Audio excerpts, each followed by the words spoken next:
How come I can't see the chat, bro? How come I can't see the YouTube chat? What's going on?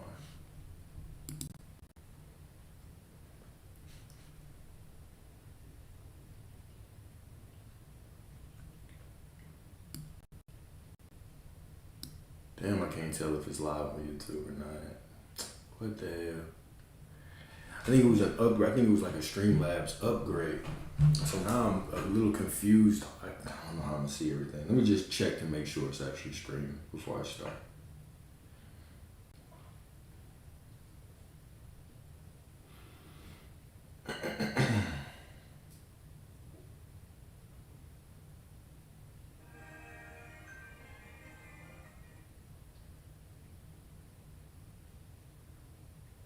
Okay, here, it's streaming. Cool. All right, cool. I'm not gonna be able to see the comments. I'll fix that later. All right, so today, the topic for today is you are not haunted, you are holding on. You're not haunted, you are holding on. Now, we're gonna focus on this quote, okay? God does not change. Your essence does not evolve. It only reveals itself as you stop hiding behind memory. Ooh-wee. All right, so we're going to talk about the dissolving of that ego. We're going to talk about getting rid of that old story, plucking away all the bullshit till only your divine ass remains. The truth of who you are, your true divinity. Okay? There is a belief many people carry like a shadow that the past is chasing them, that their childhood wound is stalking them, that their old heartbreak is following their footsteps, that some old version of themselves refuses to die, that some subconscious needs to be reprogrammed, that some nervous system is imperfect, right? We cling to these stories. That some old version of ourselves refuses to die, but the truth is simpler and actually more liberating. Nothing is chasing you. Nothing is holding you back. Nothing is clinging to you. Nothing is keeping you from what you desire. Nothing is reaching out from the past to pull you back. You are the one doing the holding.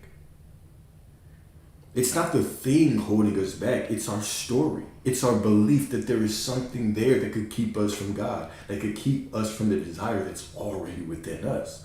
That is the illusion. So this whole path, right? Reality creation path, knowing that you are source path. It's not about adding anything. There's nothing to add. God is unchanging. Your essence, your divine essence is unchanging. It's simply being hidden by all those stories you're telling, by all those quote unquote past things that you think are so real and so valid. All of those things are just hiding you from the truth of who you are. That you have been perfect, divine, whole, love, prosperity this whole time, right? So it's not about becoming anything. It's simply about accepting the truth. It's about no longer fighting the truth that you have been divine the whole time. So A Course in Miracles teaches, here's a quote from A Course in Miracles. The past is gone. It can touch you not. Right? The past is gone. It can touch you not. All right? You are not haunted by memories, you are feeding them. The memory is not haunting us, it's not chasing us. There's nothing in the past that you have to go through to fix or heal. There is no healing to do. There is simply your belief that there is healing to do. There is simply your belief that there is something from the past that is haunting you, which is creating the illusion that you simply continue to walk into with each moment of your life. You keep calling the old self back onto the stage, handing it the script, and telling it to perform. You rehearse the same lines, repeat the same identity, and relive the same sense of loss as if God demands loyalty to what hurt you. But God is not honoring that story. You're not being tested by that story. God is not honoring that story. Only you are. The only one in our minds honoring a story of what we don't want to experience is us. Man, I just feel like I'm in this loop, Alex. It's like, damn, like I get a little bit of money, then it goes away. I get close to the desire, then it disappears. It's the story that you're telling. You have created an identity around that loop. You have created an identity around, well, it's my trauma. Well, it's the past. My subconscious is rejecting it. Subconscious isn't rejecting shit. You're just telling the story about it right now. I know it's such a profound, such a simple yet profound truth. If I am the creator, if my beliefs, my decisions create reality, my identity, then why would I take the identity of someone that's being held back? And then when we really get to breaking it down, what we'll realize, it's simply our thoughts holding us back from our dream. The only thing standing in the way of me and my dream is a thought. It's a belief. That's it. It's not a person out there. It's not a healing. It's not some kind of psychosomatic therapy. It's no reprogramming. It's not an ayahuasca trip. It's none of that. The only thing keeping me, holding me back from that that I desire, is my belief. Beautiful. Very disturbing, yet how liberating. How liberating. How freeing is it to know that there's nothing out there in the way. I simply need to accept the truth. I am perfect just the way I am. Just the way I am. Okay, now you hear that. Don't let that go in one ear and out the other. Don't let the perfect as I am be, I hear you, Alex, but I just don't feel that yet. I hear it and I agree. I just don't feel it yet. Just the way you are. Just the way you are. No exceptions to that rule. No matter what. I am that I am. No matter what. Right? We hear the no matter what and we say it. And then we put it in the box, right? Oh yeah, okay, no matter what. But Alex, you don't understand. This happened to me. The doctor said this. The therapist said this. No matter what means no matter what. Okay? Everything, when you say I am prosperity, everything, if you say a but after that, everything after the but is bullshit. Everything after the but is bullshit. The only time that you should be using a but, well, the only other time you should be using a but is when you are talking about a limiting belief and you say, but I am that I am. The situation don't look ideal, but I am that I am. But I am prosperity no matter what. But I am who I desire to be right now. I don't feel so worthy right now, but I still am because I'm inherently worthy. You should only be using a but to speak power into your life. That's it. That's the only time. It should be if your sentences are mathematical equations, the but should be adding to your divinity. The but should be adding to your divine ass. The situation don't look ideal, but the God within me is perfect, so the situation must be unfolding perfectly. I just don't feel good today, but it don't matter because I'm in perfect alignment because I am God, no matter what. Damn, I saw them doing whatever, but they are perfect. I see through the illusion, and we're going to talk about that too. We're going to talk about, have a specific section just for specific people today, right? How lucky are you? All right. So the next part, the mind loves familiar pain. The mind loves familiar pain, right? This is why they'll often say, and by that I mean, everybody. People would prefer a similar hell versus an unfamiliar heaven. How many people do you know cling to a job they don't like? Complain about that shit every day, but they can't leave. It's not that they don't want to leave, it's that they're comfortable. Because what does a new job require? Maybe learning a new skill, maybe meeting new people, right? The familiar comfort, right, is much more secure. You know what I'm saying? It might be heaven over there. It might be beautiful over there. It might be everything you ever dream of. But you know what I'm saying? Complaining about this shit, you know what I'm saying? I can predict the suffering. I can predict the suffering, right? This is what the mind wants. So when we say the mind clings to comfort, we're not talking about ease and flow. The mind clings to predictability. How does that relate to the way that we think about our past? How does that relate to the way that we pull up stories in our past, right? You could easily tell the story of, you know what I'm saying, I'm perfect just the way that I am. I am the divine, right? It sounds very easy, but it puts you in an unfamiliar territory, right? You've been so used to pulling things in your past and saying, these men ain't shit. These women ain't shit. Look what they did. This is what my mom did. This is what my cousin did. This is what my sibling did. This is what my ex did. This is what my friend did. This is what they did. This is what we want to blame everybody. It's familiar. It's the way we've been taught. So now we have to break that loop. We have to break that loop, right? You were not incarnate. God did not incarnate here within your divine ass to be a victim. It's beneath you, right? So we're rising, we're remembering our divinity, all right? So there is a strange comfort in what you already know. Every pain becomes familiar enough to feel like home. The mind says, if I let this go, who will I be? Or because the mind clings to a predictability because it wants to cling to identity. This is who you are. Therefore, I can predict your steps. I can predict your patterns, your habits, what you're going to do next. We can suffer, but we can predict it. And that's fine. That's what the mind wants to cling to. So this is what it's saying, right? If I let this go, who will I be? So we should embrace that discomfort. Embrace those moments where you're stepping into this new version of yourself. It's simply you choosing a new identity. It requires a little stretching. It might feel a little uncomfortable, but I promise it's worth it. Everything that you desire is on the other side of that slight discomfort. That discomfort is just a signal where you can point back and say, okay, this is just the mind letting go, trying to fighting to hold on to who it thought we were, but we are not that anymore. Okay? So the mind says, if I let this go, who will I be? As if identity must be crafted from wounds. Okay? So here's another quote from A Course in Miracles.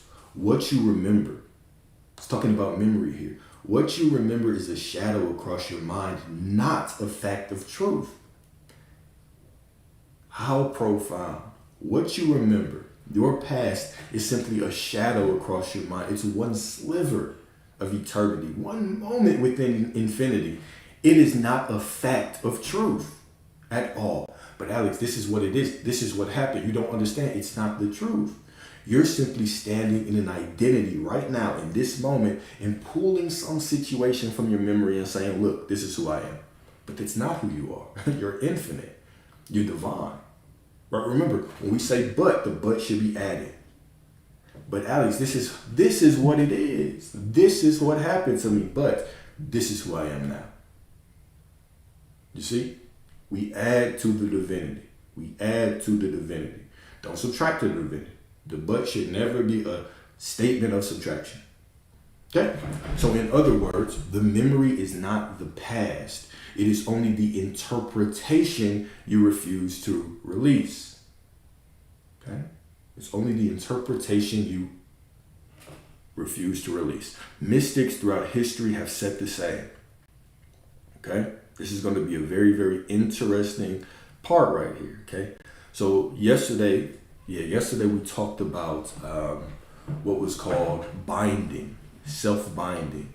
It is when we take a story from our past, right? We grab a story from our past and we wrap an identity around it. We say, because I was quote unquote betrayed, now I am someone who is betrayed. Because I have been hurt, now I am someone who is hurt. I am someone who is damaged. I'm avoided, right? That was self-binding. That's what we talked about, okay? From mysticism. Today we're going to talk about blending. It's a different phrase. So the quote is from Rumi. Rumi says, why are you so busy with this or that, or good or bad? Pay attention to how things blend. Blend. Pay attention to how things blend. This is really a calling out of duality. Side note, isn't it beautiful that we can have these open conversations about God within us, about us being God? Do you realize that if we were born in a different time, we would be killed for talking about stuff like this? You ever think about that? You ever think about that? The same people that drop in alive and tell you to repent and that you are heresy, speaking heresy, are the same ones that would have just interesting thought that just crossed my mind. But the mystic Rumi, right? The mystic Rumi.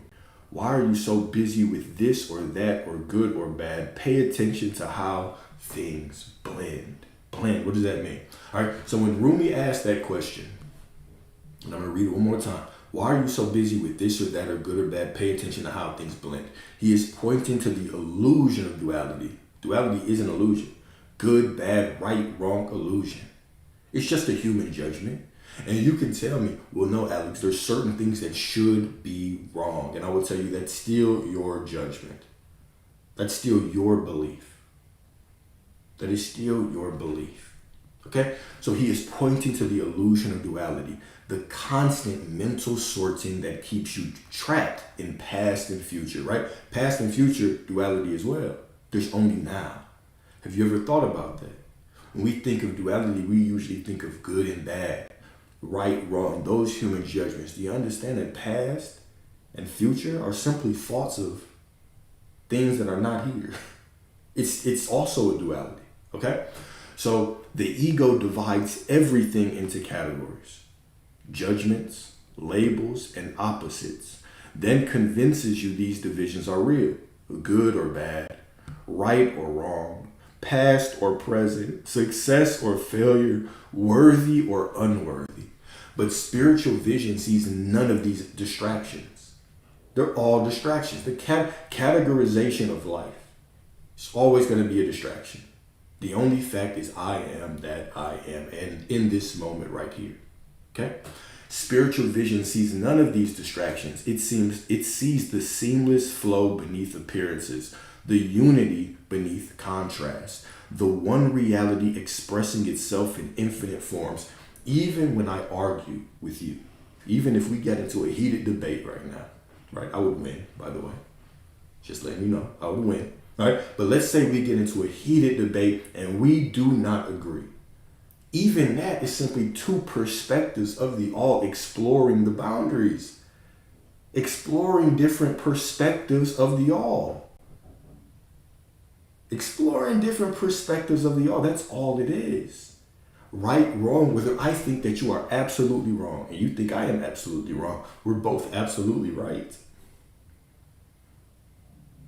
Whether I think something is absolutely god-awful, it should be absolutely wrong, outlawed throughout the world, and you don't, we're both absolutely right. Beautiful, okay? Beautiful, right? So, spiritual vision sees none of these distractions. It sees the seamless flow beneath appearances, the unity beneath contrast, the one reality expressing itself in infinite forms. When you stop judging everything through the lens of this or that, you begin to see the continuity of God everywhere. You begin to realize that nothing is separate, nothing is isolated, nothing is truly in conflict except in the filters of the mind. To pay attention to how things blend is to step into the non-dual awareness where the past dissolves and only presence remains. I had this experience today, okay? I was looking at the market. We got off the phone, I was watching the market, and it was a huge move down. It was a technical move, wasn't really driven by any kind of news. It was just a pure technical drop. And I made a little bit in the beginning, and I hailed a couple that went, and I caught myself thinking, wow, I could have made so much fucking money. And I'm just looking at this and I'm thinking like, I could make so much, and the next time, how do I figure out how to get into this next time? And I wasn't even thinking about that from the perspective of trying to improve my strategy. I was thinking about it purely from lack. Yes, I have those moments as well. Because some of y'all be asking me, Alex, do you have moments of doubt? Of course. Do you have feelings of lack? Of course. Of course. I'm going through this experience just like your divine asses, right? So I wasn't looking at this to try to I was looking at it purely from lack. I was upset that I missed money. I was greedy. Okay? So then I started really thinking about it. I said, damn, there would have been a time where a day like this, I would have saw this move and I would have came back in the market and I would have blew up my account trading. So then I started to get into perspective. I said, all right, well, even though those days have passed, you had those days and you've had good days and you've had these small wins and they've all led to this beautiful account that you have right now. And even though you quote unquote missed, you still made it, you still stuck with your plan, you still did what you did. Whether you had hit this or not, everything is still unfolding perfectly. Your destiny has nothing to do with this moment. This moment is just this moment. It's all unfolding perfectly.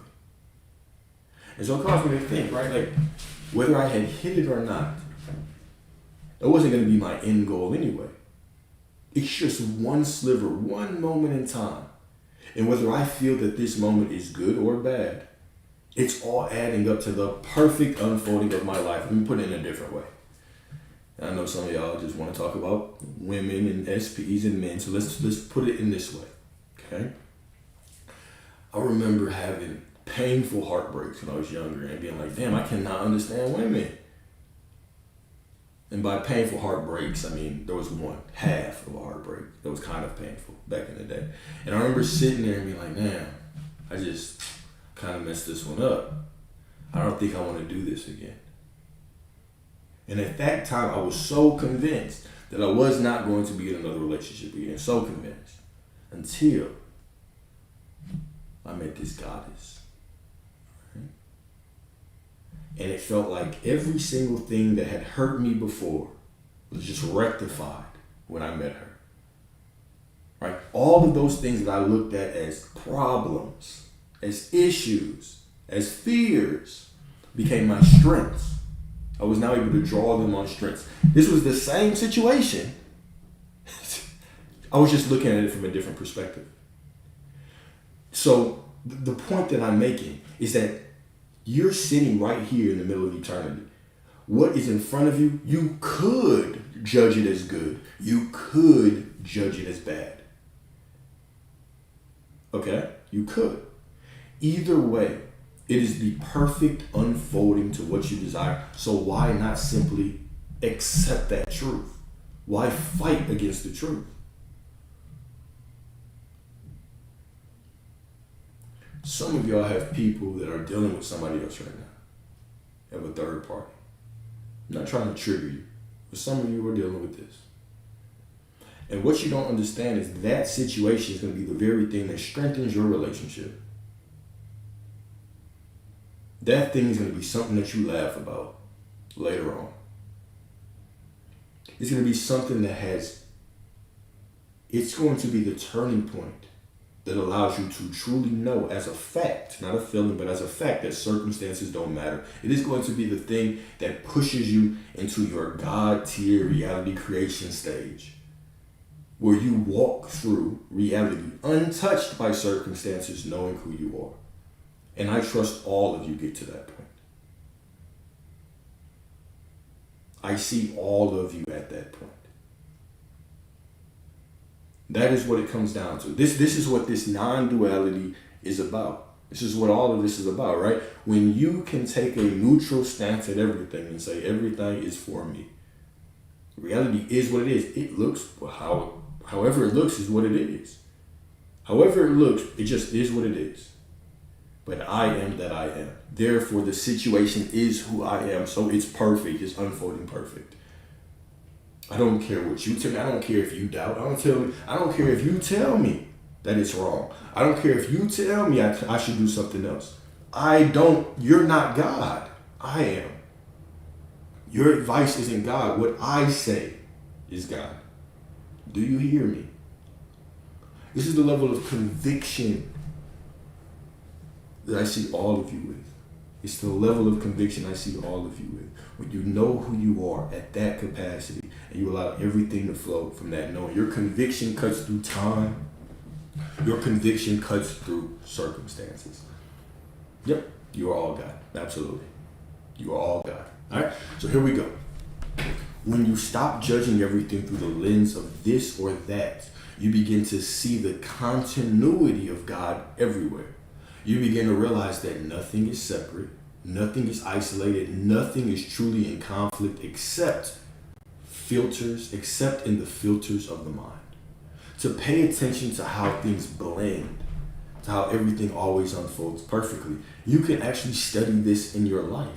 You can look back at so many situations in your life and say, I thought it wasn't working out, but it fucking was, and I was tripping. You can look at a lot of situations like that. But we get so stuck on that one little thing. And that one little musty SP, their breath stinks sometimes. You get so caught up on them that you forget about all the other miracles that have happened in your life. All of them. Sometimes you wake, they fart under the covers. That shit smells like, oh man, god awful. But here you are, still love them for some reason. Still have them on a pedestal for some reason. We won't get into that. All right? Every moment, even the painful ones, carried a thread of grace. Every experience, even the ones you judged as failure, helped shape the awakening happening now. Blending means seeing the divine pattern behind what the ego called chaos. Blending means understanding that your identity is not made of separate events, but of the continuous stream of consciousness flowing through them. All right, let me highlight that and put that in bold and underline that shit. All right, did you hear that? Let me say that one more time. Blending means understanding that your identity is not made of separate events. Your identity cannot be pieced together with this event or that. Whether it's a money showing up in one moment or money disappearing one moment in time. These individual memories cannot define your identity, okay? So your identity is not made of separate events. It's the continuous stream of consciousness flowing through them. And where are they flowing from? From you. Identity is just you. It is not made up of these individual pieced up events. But Alex, look at this situation. But look at that situation. But look at this situation. No, your identity is not made of those separate events. It is made by the stream of consciousness flowing through you. I don't care what's going on. Who do you say you are? Who do you say you are? Okay? When you watch how things blend instead of how they divide, you stop clinging to old stories and start recognizing the unity that was always holding you. You stop rehearsing pain and start remembering truth. Stop rehearsing pain and start remembering truth. When you stop arguing with the truth, the fact is that you are just perfect and divine and whole and prosperous. You are all of those things that you desire already right now. Already. Okay? You are blending who you are now with who you were then and calling it healing. But healing does not mean mixing. Healing means dissolving. You must stop blending the wound with the self. You must stop stitching old chapters onto new skin. You must stop using memory as the blueprint for identity. Memory has nothing to do with identity. Identity is who you choose to be now. And using memory to build your identity is simply you using memory as an excuse to sit in this present moment and declare yourself powerless. Okay? Cool. Next part. Loops are not fate, they are choice. Loops are not fate, they are choice. Okay? I'll sit back. I know you got questions, right? Sit back. Consume this. Okay? Consume this. All right. People say, I am stuck in a loop, as if life has trapped them inside a divine algorithm. But loops are not destiny. Loops are devotion to a story.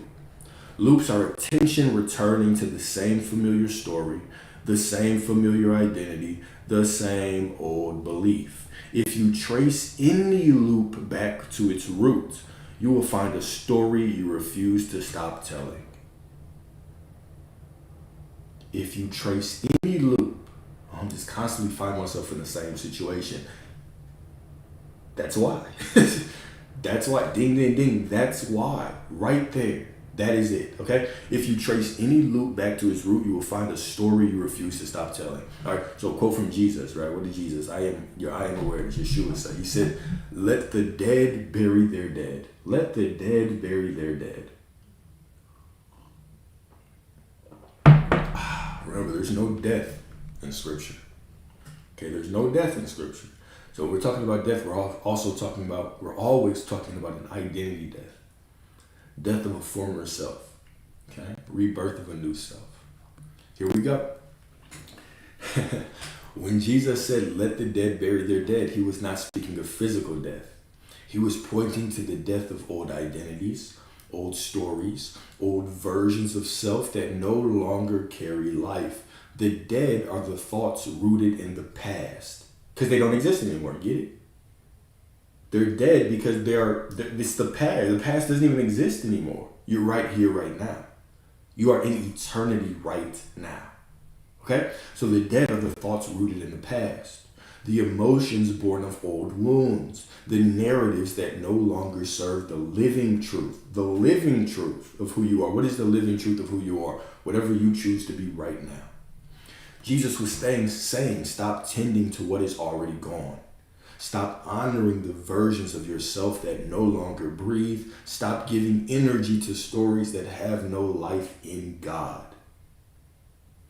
The story of you being betrayed has no life in God. It has no life in God, right? Every time you rehearse a memory that hurts you, you're letting the dead lead you. Every time you revisit a chapter that has already ended, you are letting the dead interpret your future. Jesus was calling you to step out of that graveyard of identity and walk forward as the living self. I know you feel this.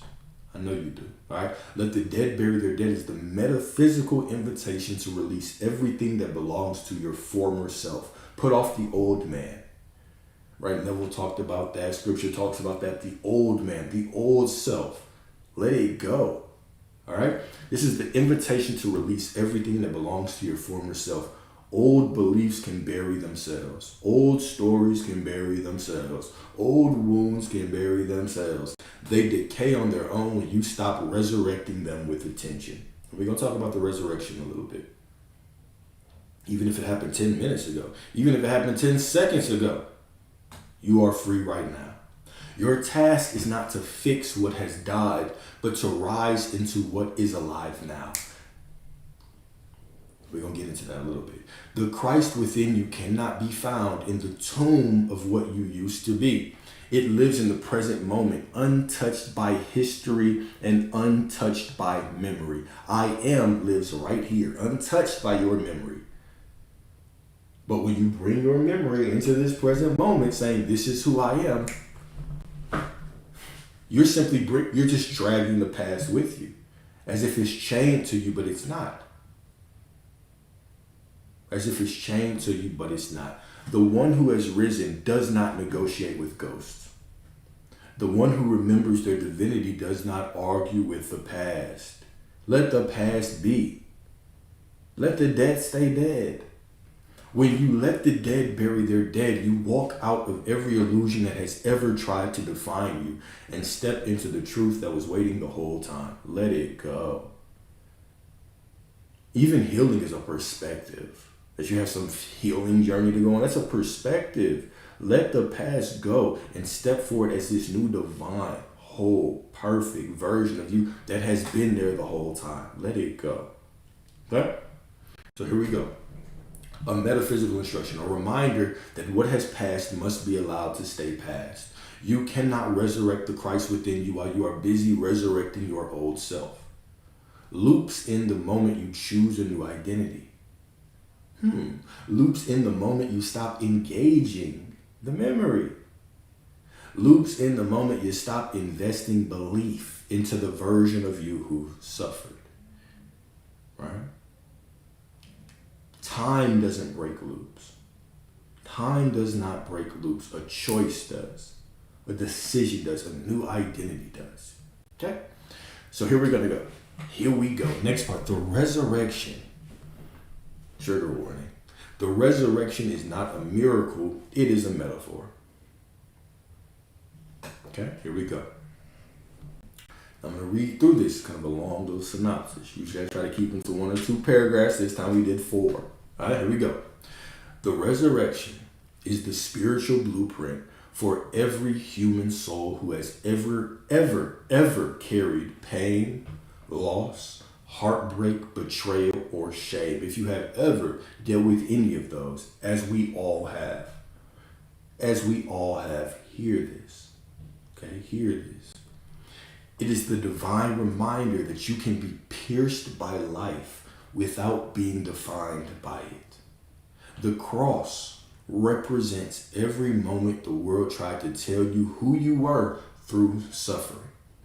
It is every experience that convinced you that you were broken, unwanted, abandoned, powerless, or unworthy. The crucifixion is not just a historical event. It is a psychological pattern. It is the moment you believed the wound. It is the moment you agreed with the story.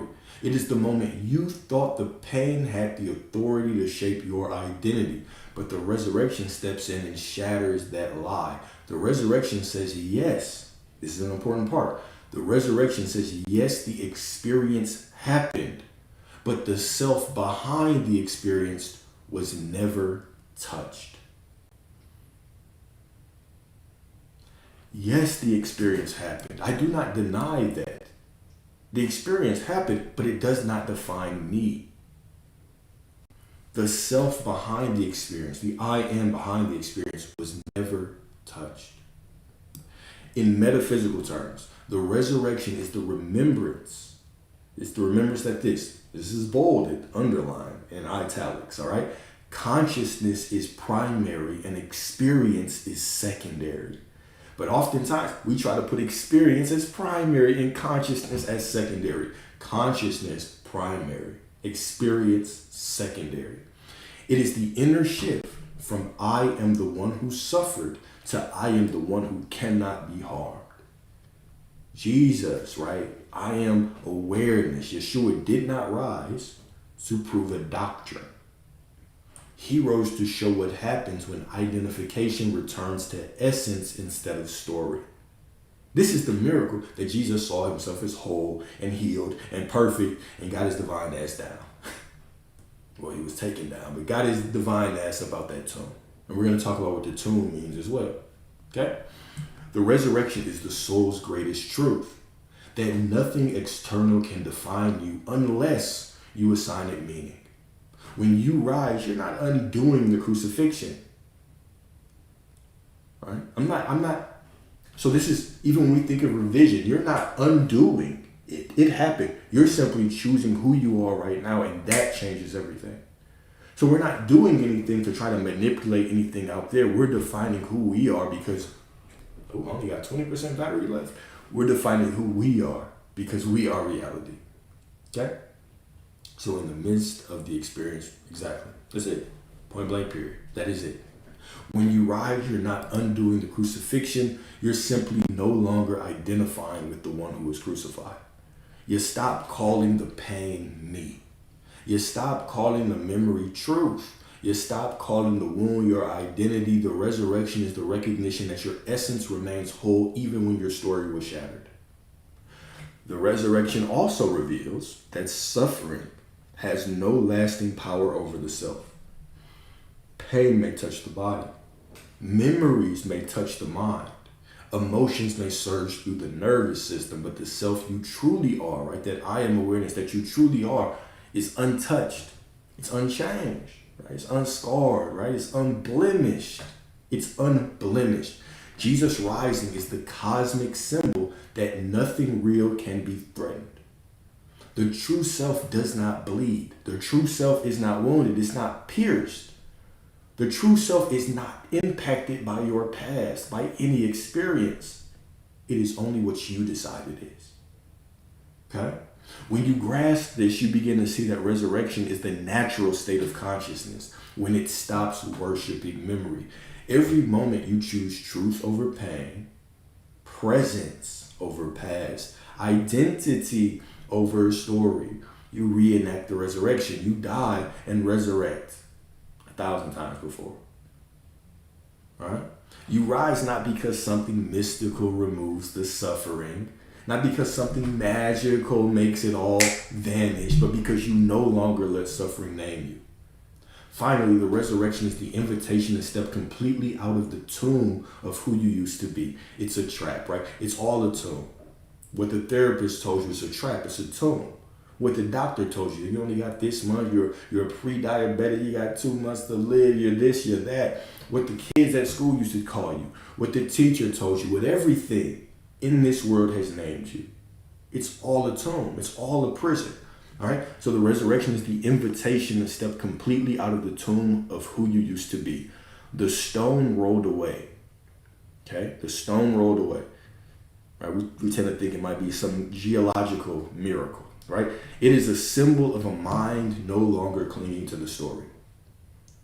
The tomb is the identity you built around trauma, around loss or heartbreak.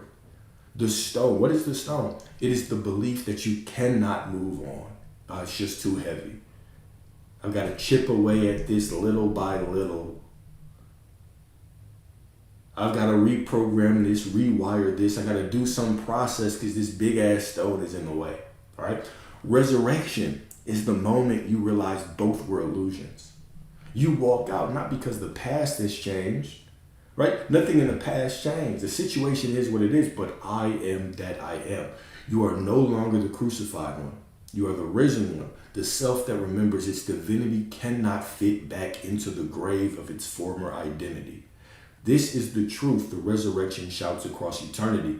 You cannot be buried by experience unless you choose to stay lying there.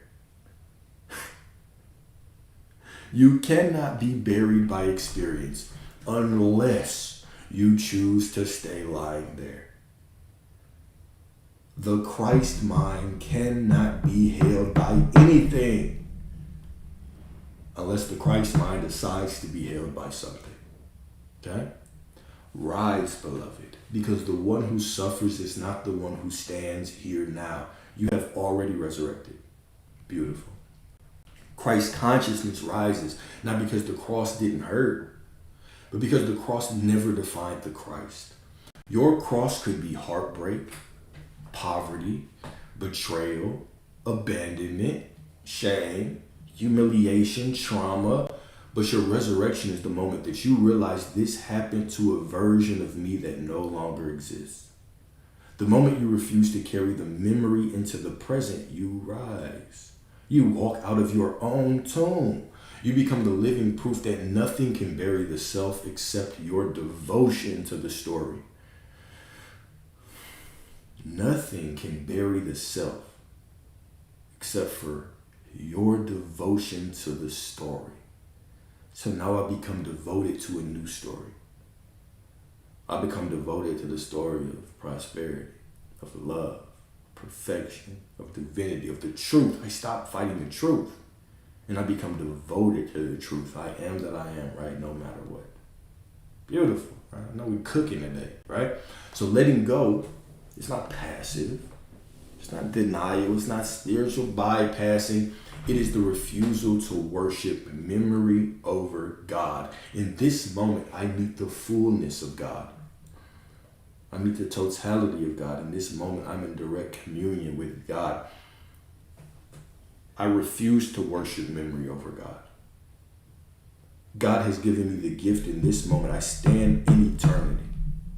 Right now, I stand as God, within God, speaking as God. I stand in the middle of eternity with the opportunity to choose whatever I want to experience. And in that choosing, I also honor the God that I am, the God within me, whatever you believe. Right? I refuse to worship the past memory over the opportunity that's been given to me in the present moment. Beautiful. So here's another quote from A Course in Miracles. Forgiveness looks past the form and sees only truth. Uh-oh. Talking about forgiveness a little bit. Uh-oh. I saw that SP comment, KT. I'm just deciding to give you grace, right? Like the quote said, forgiveness looks past the form and sees only truth, all right? Let's get into it. Forgiveness is not an act of excusing behavior.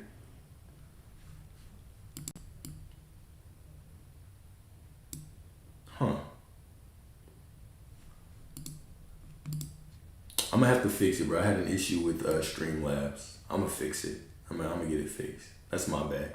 It should be showing as both the vertical and the expanded version on YouTube, though. But I'll check it. All right. Forgiveness looks past the form and sees only truth. Only truth, okay? Forgiveness is not an act of excusing behavior. It is an act of seeing beyond illusion. All right? It's time to think about your little musty ass specific person right now. I got you. Let's think about that. The little must bucket that you love. All right? Form is the appearance, the story, the moment, the memory, the version of someone that acted from their own fear and unconsciousness. Form is the surface. Truth is the essence beneath it. I'm going to say that kind of slow. I want you to get that. Right? I know you're daydreaming about SPs and butterflies right now. Form is the surface. Truth is the essence beneath it. Forgiveness does not deny what happened, but it refuses to identify anyone, including yourself, with the version expressed in that moment. Forgiveness recognizes that the hurt came from a mind asleep, not a soul malicious. It is the choice to see the innocence that fear covered. It is the moment you stop treating the past as identity and begin recognizing the divine behind every mask. To forgive is to say, I see who you are beneath the story. I see who I am beneath the wound. I simply see the divine. I look at you with the eyes of devotion. Another different way to say this, right? Y'all trying to manifest your SP. It's moving from worshiping the form to worshiping the essence. I go from looking at the form. The form is the physical manifestation. In this moment, I go to the divine essence. You are whole, perfect, complete, divine, eternal, infinite. Every version of you exists within you right now. And I know that. And so when I look at you with that eye, with the eye of devotion, when I honor you the way that I honor God, which I should because everything is God, now I give you the space for that divine version you to step forward. Okay? Forgiveness is also the ultimate way you break loops within your own consciousness. When you forgive, you look past the form of your own self, of your own past self, and see only truth, the self untouched by pain. You stop rehearsing the moment of suffering and start remembering the part of you that was never harmed. Forgiveness dissolves identification with the wounded version of you and restores you to the risen one. So A Course in Miracles, one of the things that they teach is that forgiveness is salvation. Forgiveness is salvation. Forgiveness saves you from your own narrative. Right? If it saves you from yourself, from your own wrathful mind. Right? You are the wrathful one. We are the wrathful one who continue to play over and over old situations that we don't even like. We suffer from our own wrath. We suffer from our own wrath, taking these stories and beating ourselves down about them.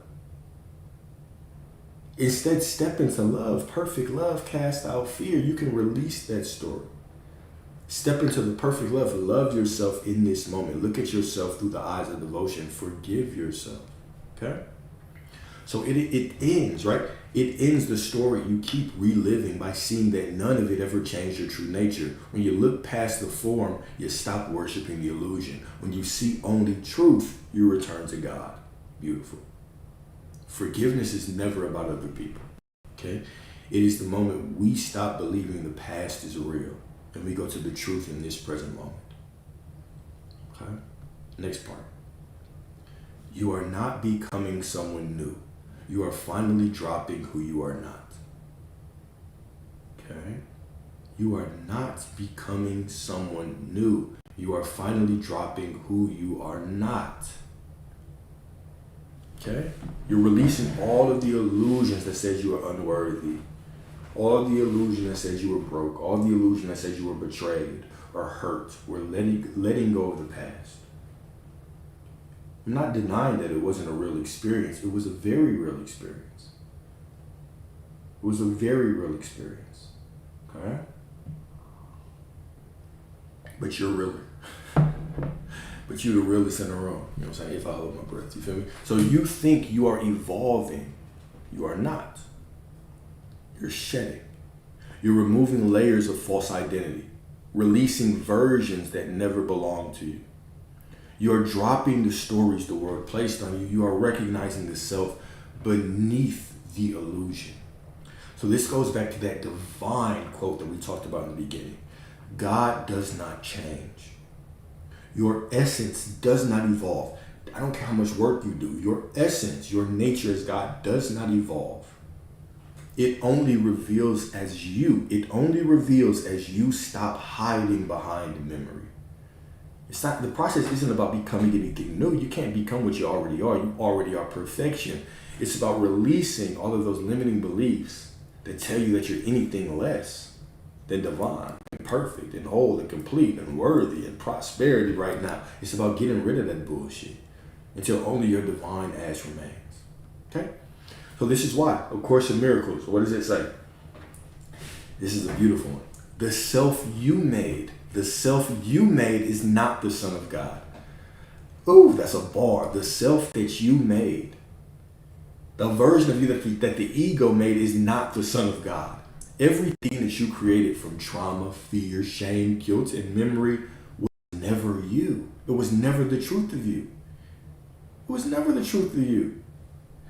So, here we go. The self you made is not the Son of God. It is pointing to the false identity constructed from memory, conditioning, wounds, fear, and ego. The self is a character built from past experiences. The self is just a character built from past experiences. None of it is real.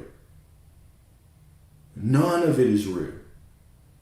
None of it is real. Emotional reaction. So it's this self, right? This self is a character built from past experiences, emotional reactions, and inherited beliefs. It is the version of you shaped by survival. It hurts, it doubts, it fears, it clings, it judges, it panics, it grieves, and it believes itself to be fragile. But this self is not you. It is the self-image you stitched together from the world's reflections. It is the ego's mask, not the divine essence beneath it. So A Course in Miracles is reminding you that this constructed self, guess what, has no real power. It has no real identity. It has no real holiness. It is an illusion. It's simply a temporary costume worn by the eternal. Take that shit off.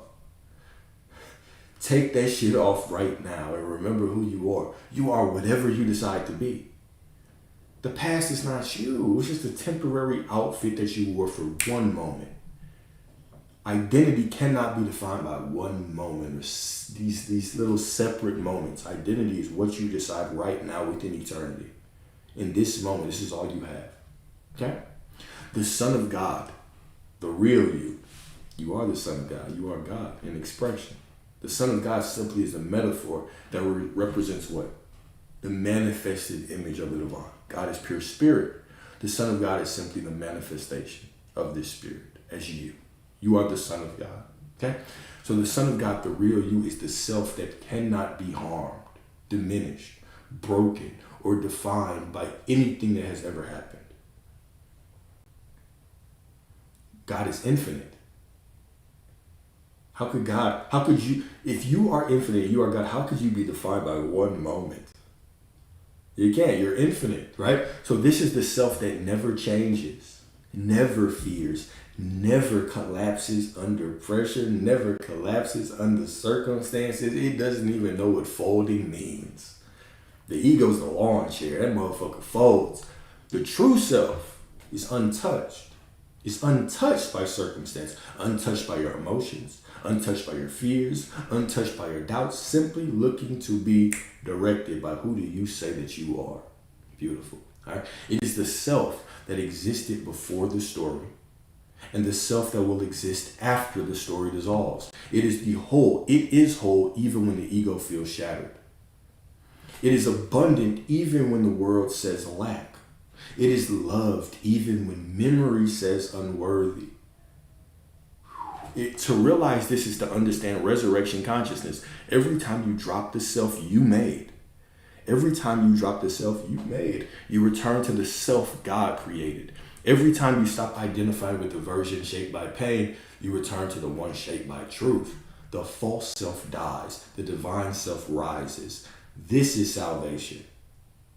This is the resurrection right here. The false self dies. The divine self rises. This is the end of illusion and the beginning of remembrance. Beautiful. Beautiful. Right? None of you are becoming holy. You can't become what you already are. You are remembering what you have always been for all of eternity. Okay? Perfect timing. 10% left. 10% left. Perfect timing. Okay. So last part, rise again. Let the past die. Let the story dissolve. Let the memory fade into mist. Choose the self that knows only now. Choose the identity that no pain can touch. Choose the one who has already risen, right? Choose that identity that I am right now, no matter what. Choose it. I am prosperity right now, no matter what. I am everything I desire to be right now, no matter what. I am it, no matter what. I am that, no matter what. I just am, no matter what. I am whatever I decide I am. It's all flowing to me right now, no matter what. Okay? Rise, beloved. Rise again. Rise as the one who remembers. Okay? The tomb that you were in, the prison that was made in your mind, it's not locked. It's not locked. The tomb was never locked. You are sitting inside it with the door wide ass open. Walk out. Step into eternity right here, right now. Okay? Beautiful. 3 reflection questions, a letter, a love letter, and then 5 affirmations. And then maybe I'll plug in my phone and we'll take questions. Perhaps. But I feel like this was a good discussion. I feel like this is one of them ones that y'all might have to watch 2 or 3 or 4 times. Okay? So here we go. Reflection question number 1. In what ways have I been identifying? In what ways have I been identifying with the self I made? And how would my life shift if I chose to identify with the self God created instead?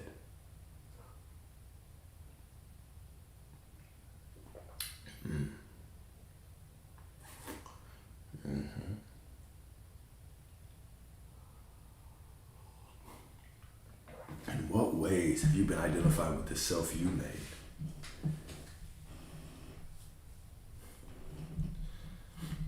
If that self is just an illusion, why argue with it? Why struggle with the ego when the true self is eternal? Why? Why identify with the ego? When the true self is eternal, why do that? Why waste your time? Why bother with it? The emotion is going to change anyway. Why chase it around and try to change it? Why not simply just know who I am? The thought's going to change anyway. The fear, if it's a new fear today, it's going to be another fear tomorrow. Why? Why try to change it? Why try to change it? Just accept the truth of who I am. Number 2, what beliefs, memories, or emotional patterns still convince me I am the wounded self? And what proof do I have that my true self has never been harmed?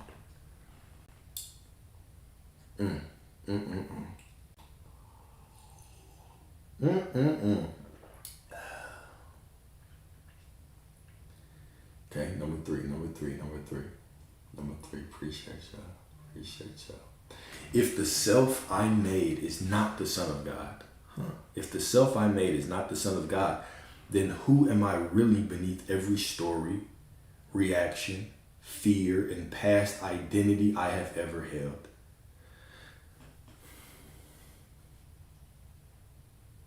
Yeah, you so divine. You are the divinest of asses, right? With your divine ass. With your divine ass. I appreciate you. All right, so here we go. I got a letter for you. All right, sit back, get you a glass of wine. Well, I only got a couple percents left on the battery, so we'll see. Right, I trust I'll get through this stuff. So here we go. Beloved, I know you are tired. I know you spent years trying to hold together a version of yourself that was never strong enough to carry the weight you placed on it. You tried to be okay. You tried to be brave. You tried to pretend that the past did not hurt you as deeply as it did. You tried to build a life around wounds you were too afraid to look at.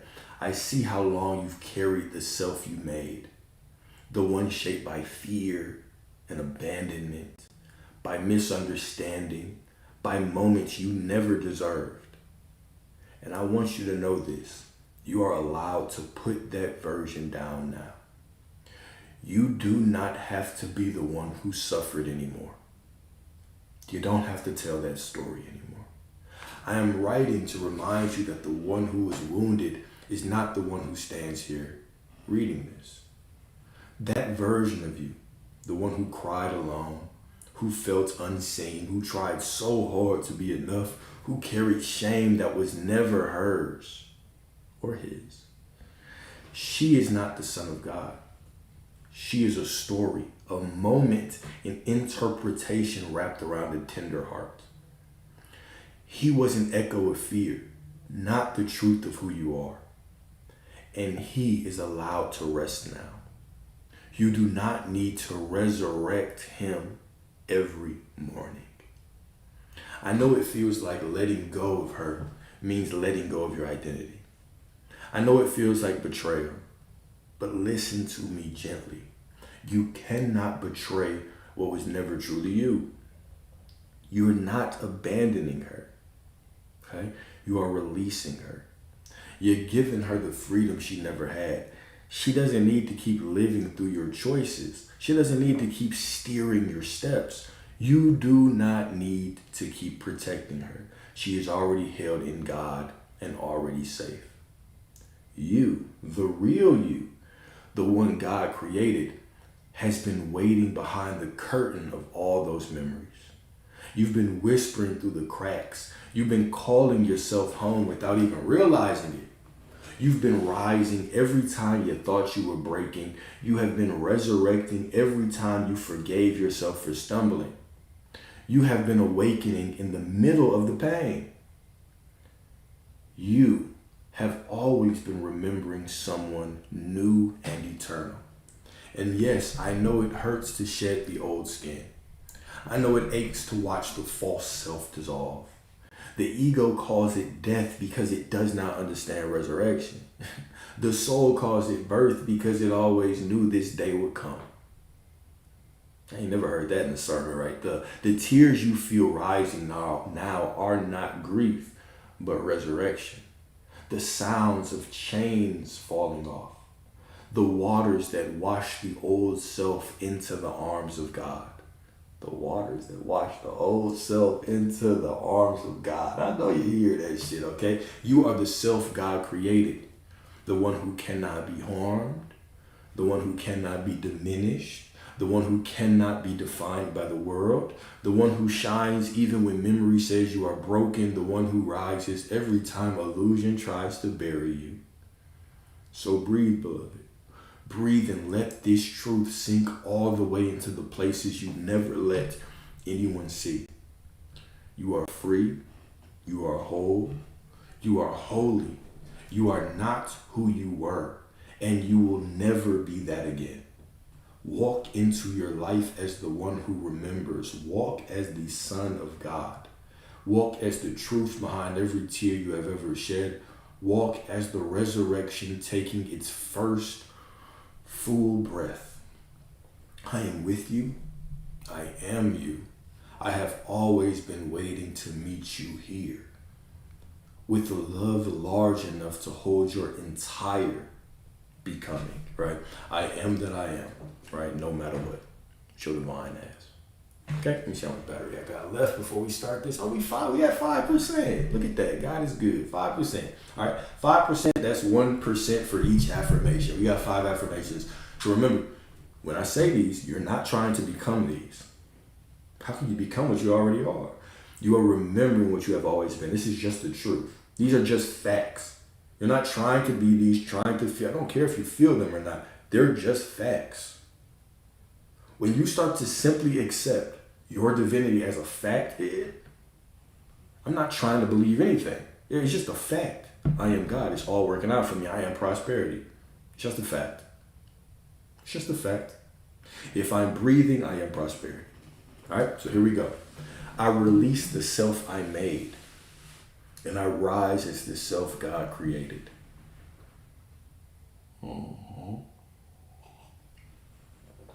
I release the self I made, and I rise as the self God created.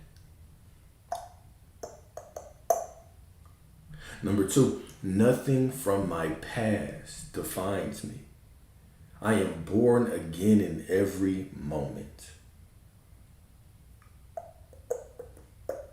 Nothing from my past defines me. I am born again in every moment. Okay? Cool. Number 3, show divine ass. Number 3, the truth of who I am cannot be wounded, broken, or diminished. Feel that one. Appreciate you. The truth of who I am cannot be wounded, broken, or diminished. You are the eternal, infinite I am. It's just a fact. It's just a fact.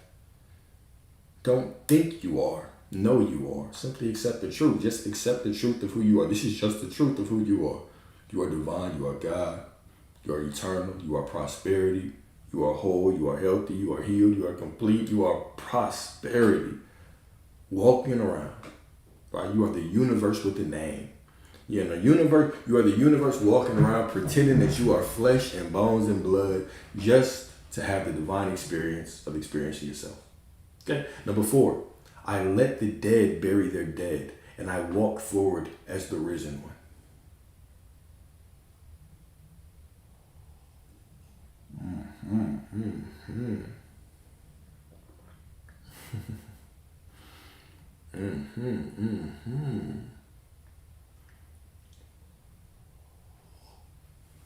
Number 5,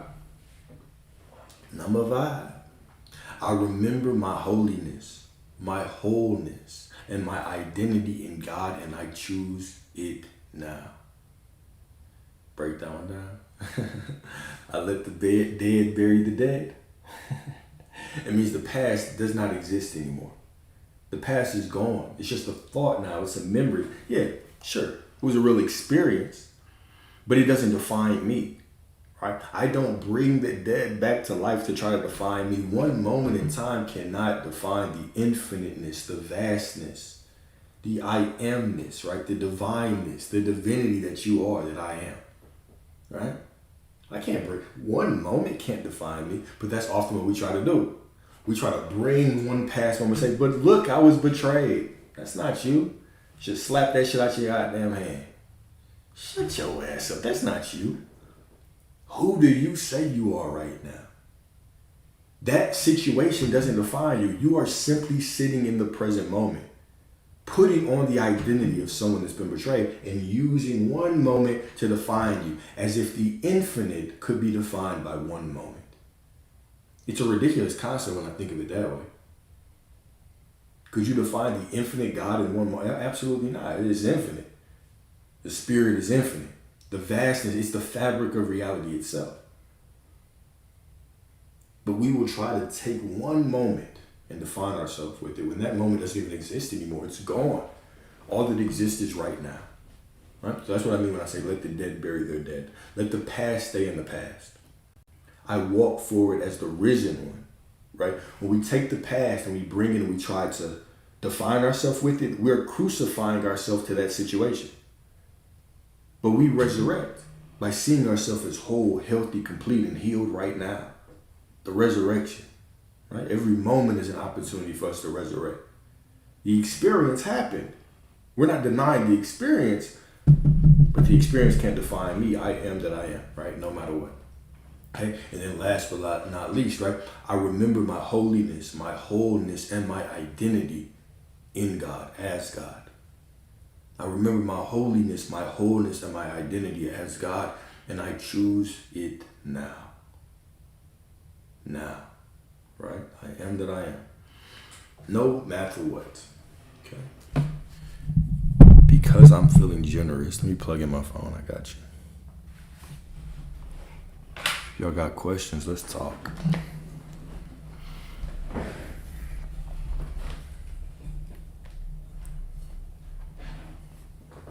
Thank you, Source. Thank you, Source. Thank you, Glow. Yeah. Just in time. Ooh, wee. Barely made it. If it had died while I was plugging it up, oh, that would have been a wrap. Ah, it must be God.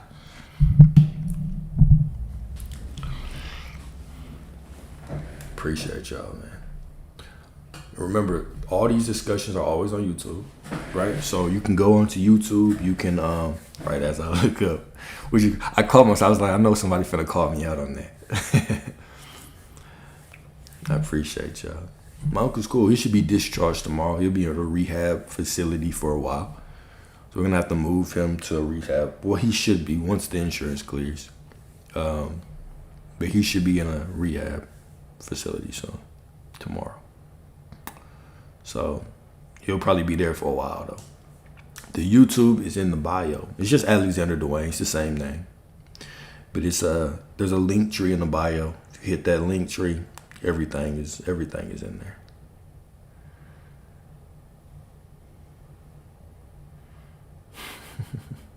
Appreciate your reflection. Appreciate you, God. What else y'all want to talk about, man? What else y'all want to talk about? Well, today has been such a beautiful day, right? It's been one of those days that, as you're going through life, you have certain days you feel better. Some days you don't feel as good. I mean, the knowing stays the same that you are all that there is, no matter what, right? But today is one of those days that I really enjoy. The days that just seem to flow by, right? Seem to flow by.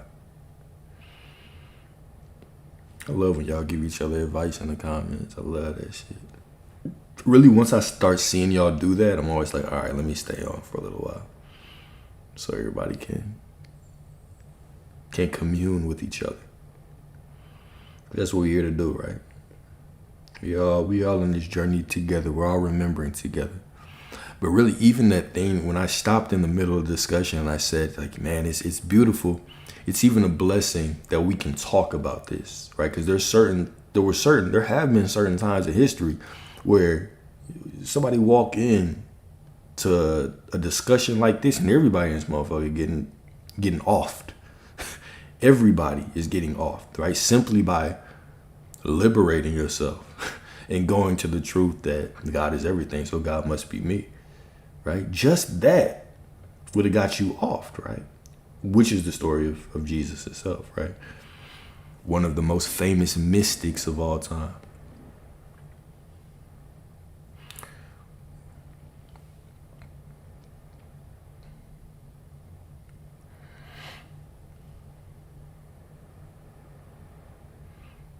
Facts.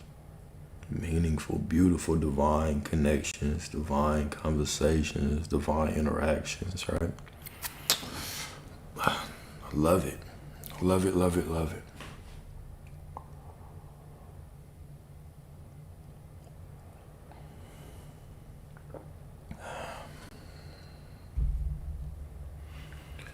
Covered this, but how do you get that remembrance that you are?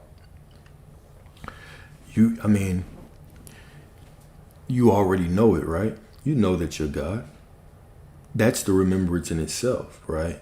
Now, when you walk through life with that remembrance, it's still a divine dance. So understand the purpose of why you're here. Okay? You created all of this. You are all of this. But for you to experience yourself, you must descend into the illusion of separation. So the only reason that the only way that I can taste love, the only way that I can taste the love of a woman, the engine of a car turning on, is through the illusion of separation. I have to perceive reality as if you are there and I am here. It's the only way that this works, right? Is the illusion of separation. So even in my remembrance, okay, what is that desire to feel more of God? Because honestly, if everything is God, us standing around and wanting to feel closer to God, it's like a fish in the ocean. What is the Kabir says? I laugh when I hear that the fish in the ocean is thirsty. It's the human condition, right? Surrounded by the substance of God and still claiming to be separate. But even the moments of separation are simply divine design. It's mercy, it's grace. Because if we truly dissolved into oneness with everything, our minds would collapse. It would all collapse. Right? So even in those moments of quote unquote forgetting, we forget, or we have to remember in those moments, oh, this is part of the divine dance. And then I remember that I'm one and I choose my identity, and then I forget again and I float through life, and then I remember, then forget. It's a divine dance. This is the purpose of life, right? Dissolving into oneness takes away from everything, right? You can't experience the things that you want. You can't experience what you are already. Okay, so that's the process of remembering is that don't tie remembering to some kind of feeling, thinking if I feel this way, when I know that I'm God, I'm going to feel better. Or what? Perhaps, but maybe not. Remembering and the knowing of it, accepting it as just the truth. This is just an absolute fact. This is the truth of existence. That is enough. And when you accept something as a fact or truth, it's beyond emotion. It's beyond a feeling. It just is what it is. Okay. So that's what it is, right? The reflection or the remembering is simply remembering. Then once you remember, now the journey becomes about removing those illusions, right? Oh, well, no, I remember that I'm perfect. I am the image of God. Okay, so if I'm the image of God, what if I don't feel worthy? Well, that's fine. I'm still inherently worthy. It's just a feeling. But I can't be defined by my feeling. Anything that's temporary is not the truth of who I am. I am that I am. I'm eternal. My essence doesn't change. God doesn't change.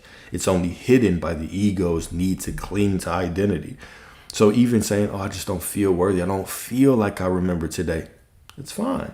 It's just an illusion. We remove that. We say, no matter what I feel, I still am it. And then I go about having the experience of still feeling unworthy. I flow through it and I get to the other side and I remember again and I forget again. And it's this constant purification of mind that goes on, right? It's a beautiful dance.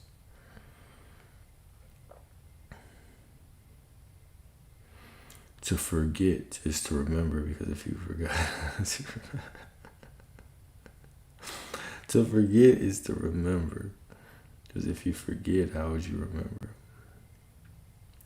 What have I been able to remember, and who am I? I just am. I just am. I would exist without this body. I would exist without this form. I would exist without this voice. I would exist without anything that I can name. Anything that I could identify with as this human vessel is not me. The truth of who I am is much more divine, much more vast, much more eternal than any of those things. So while I call myself Alex, that is not who I am. I simply am. I simply exist. I simply am. Thoughts on that, Zah? I mean, if it's your thing, it's your thing. I used to be heavy, but now I'm not. I drink from time to time, but for the most part, I'm pretty sober for the most part. And if I'm God, I will still pray. If you want to, sure. But remember, it's not that just that you are God, right? It's that everything is God. God is the fabric of reality. God is omnipotent. God can't be divided. God is all that there is, right? So where a piece of God is, all of God is there. The fullness of God is there. So the fullness of God is in your mom. So when you see her with devotion, when you see her with love, and you see your mom as God, that's prayer, right? Treating them correctly. When I think of that woman that I love, that's prayer. When I speak to y'all, that is prayer. I'm honoring the God within you. Right? I'm honoring the God within myself. I'm honoring the God within you. So it's all prayer. It's all prayer.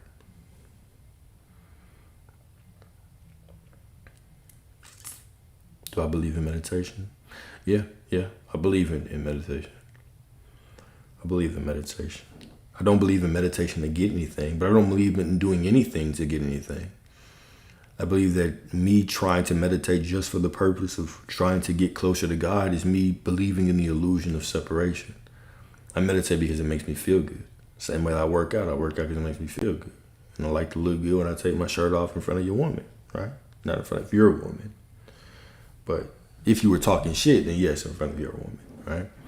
So we do those things. I do those things because I enjoy those things, but none of those practices get me closer or further from God. I just am God, right? So yeah, I do enjoy meditation. Show how to manifest these. What does that say? Show how to manifest these M's. Spirituality without the ability to manifest your reality is vanity. Show how to manifest these M's. I mean, you already have it. This is the key of manifestation, is you already have it. If you already have it, then you already have it, so it must show up in your reality, right? You have to simply have the conviction behind it, the knowing behind it. It becomes a fact of who you are. What thoughts do I have about loneliness? It's part of the human experience. You can never truly be alone. But oftentimes, or sometimes within the human experience, you can experience symptoms of loneliness, times of loneliness, the feeling or emotion of loneliness. Just like I can feel the emotion of anger, frustration, of doubt, of anxiety, of all of those things. But I'm never alone because I'm always with Source. Or I could say that I'm always alone because there is only God. Right? So you simply go through it, but you know that doesn't define you. Though I might feel fear, I still am that I am. Though I might feel lack, I might see lack, I'm still absolutely prosperity. Right? So I allow myself to have those human experiences. I honor my divinity and my humanity together. I honor my divinity and my humanity together. Okay? Always remember, it's not the thing or manifest version of you that has it. Ain't that beautiful? It's the version of you that has it.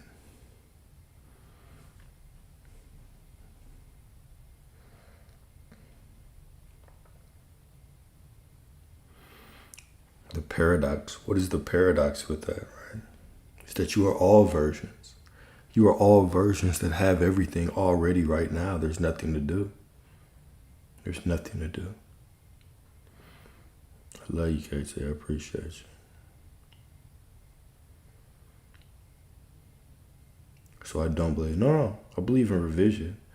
However, I'm not. What I'm saying is when I was giving that example, I meant when you revise, you're still choosing an identity right now.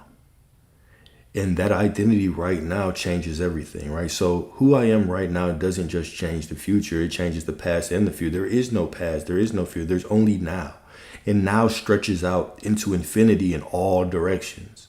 Meaning what I perceive as the past or what I perceive as the future is all impacted by my identity right now. So I'm not the same way that I'm not doing things to change reality in the future. I'm not doing things to change it in the past. However, my identity right now, how I relate to it, automatically does that anyway. It's always about now. It's always about now.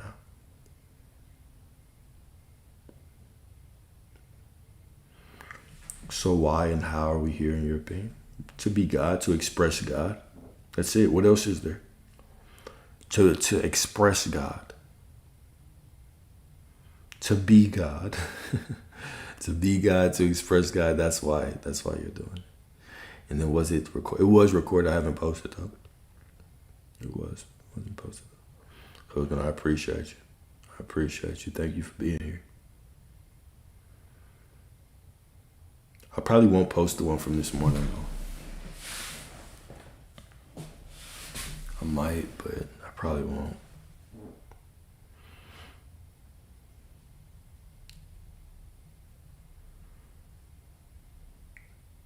The one from this morning was cool. It wasn't anything like this one though.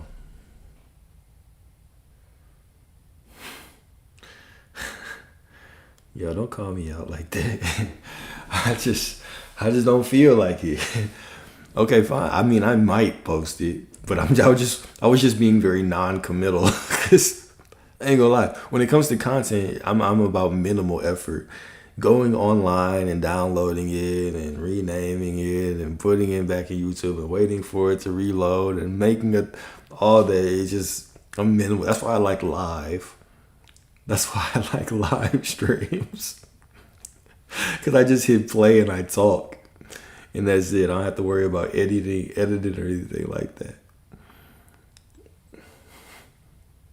But yet this morning's wasn't a new topic.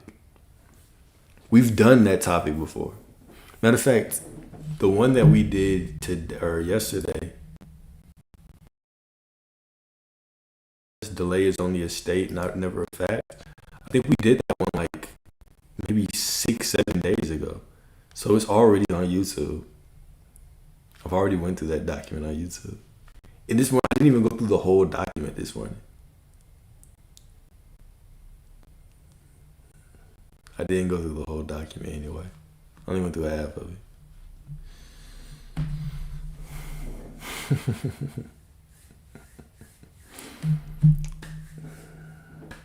Do I always come on at the same time? No. I've tried to and I've thought about it, but no, I don't. I just come on whenever I'm available. And my thoughts on reincarnation and death. The spirit can't die. Therefore, even me asking the question, would I exist without this body? Absolutely I would. So I'm not this body. This body must die because it's part of this matrix anyway. It's just a vessel meant to handle or walk through or survive, live within this structure. So the physical death, of course, that must happen, right? But there is no death in spirit. There is no death in the kingdom, right? Reincarnation, I believe in reincarnation. But I also understand that we cannot say our beliefs create reality and then say except for when we die. So you're also going to be, you will also be confronted with your beliefs about death when you pass as well. Right? That's my opinion on it.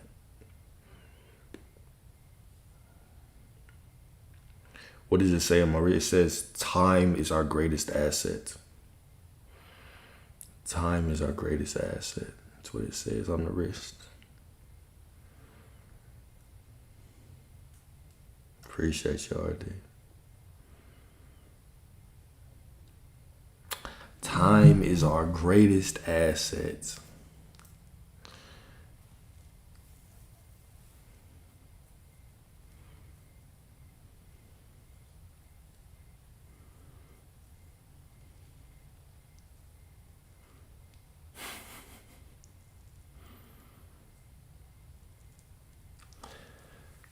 I do. I still believe it. I mean, because all we have is this moment, right? So this moment is always going to be my greatest asset. That's how I look at it. I don't think of it as a linear perspective of time, right? This moment. I guess if I found something that said that this moment is our greatest asset, I would have got that. But that's still how I interpret this. This moment is my greatest asset. This is the only moment that I have. It's the only moment that I have to show love, to help, to be God, to choose who I am. It's all right here. Can you be reborn in this life without the physical pain from a surgery? Can you be reborn in this life without the physical pain from a surgery? Can you be reborn in this? I don't know if I understand. Can you be reborn in this life without the physical? Thanks, to appreciate you. Do I believe in parallel? Yeah, I do. But all of those universes are within you. So you're already all versions of yourself. You are all different realities, right? Right now. You are all of those things right now.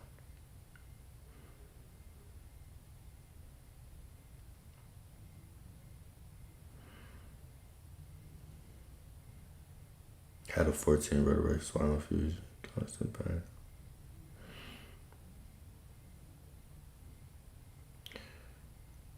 Can you believe yourself? Absolutely. But it's not about believing, it's about knowing.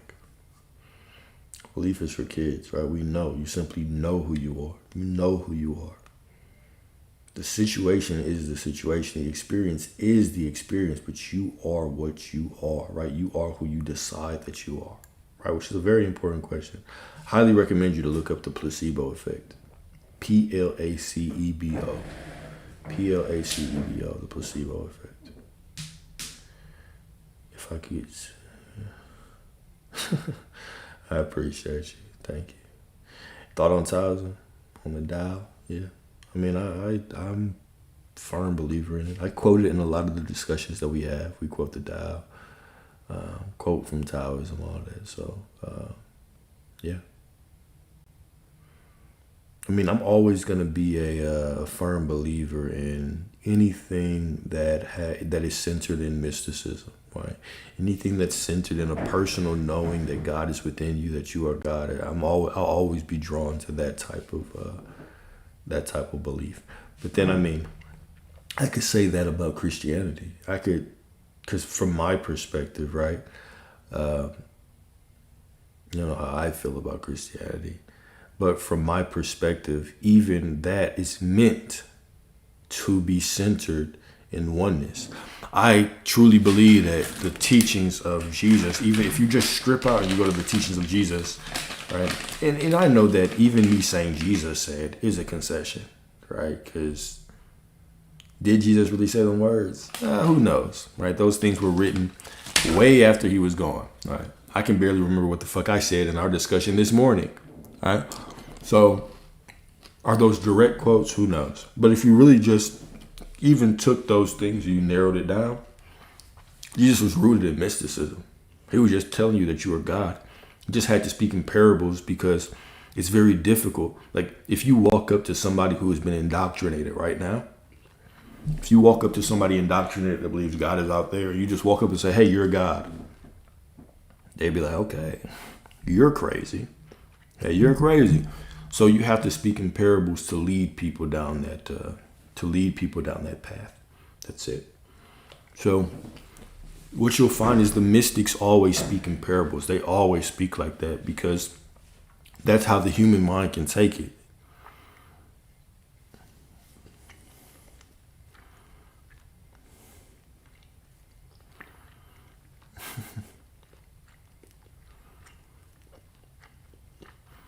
How can you know that you have something if you look in the mirror?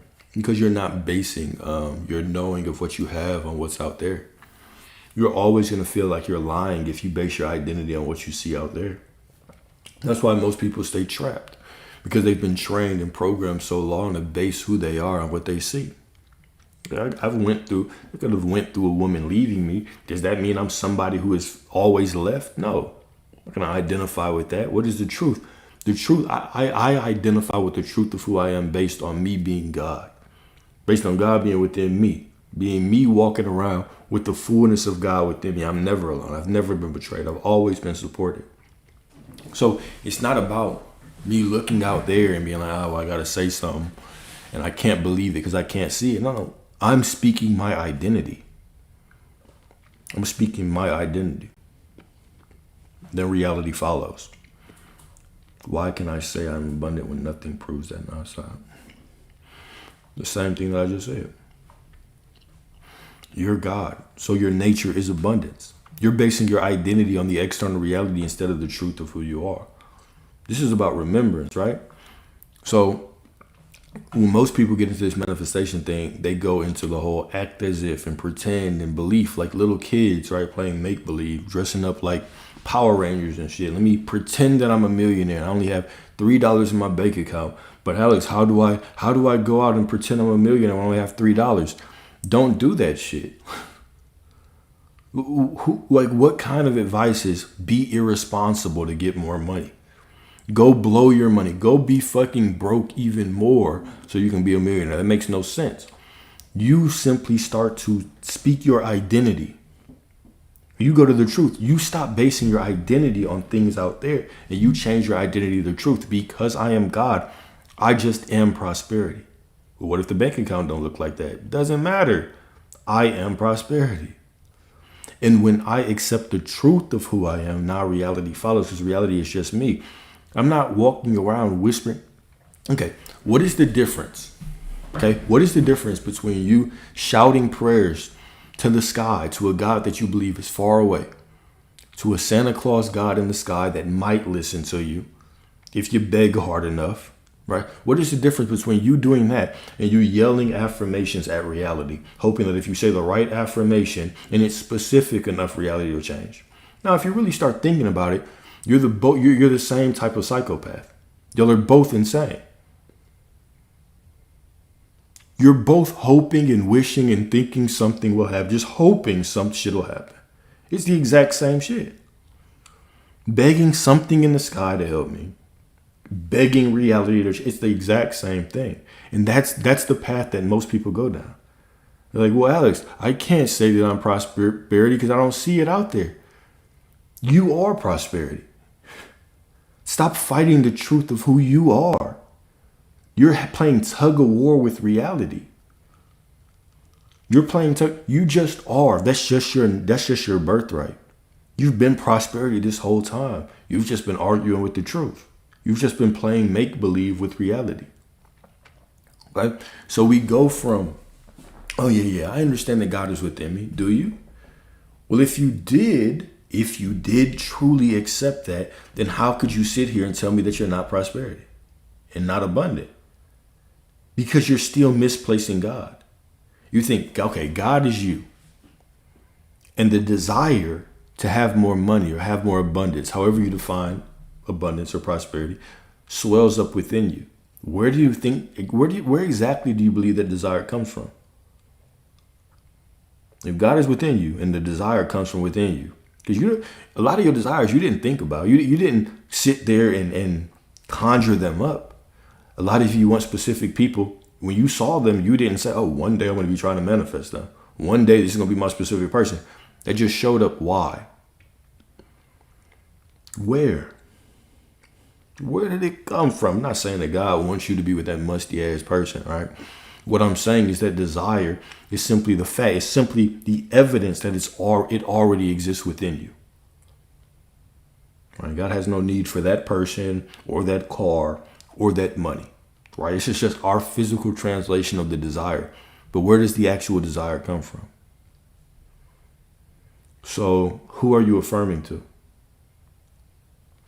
Who are you trying to convince that you're prosperity?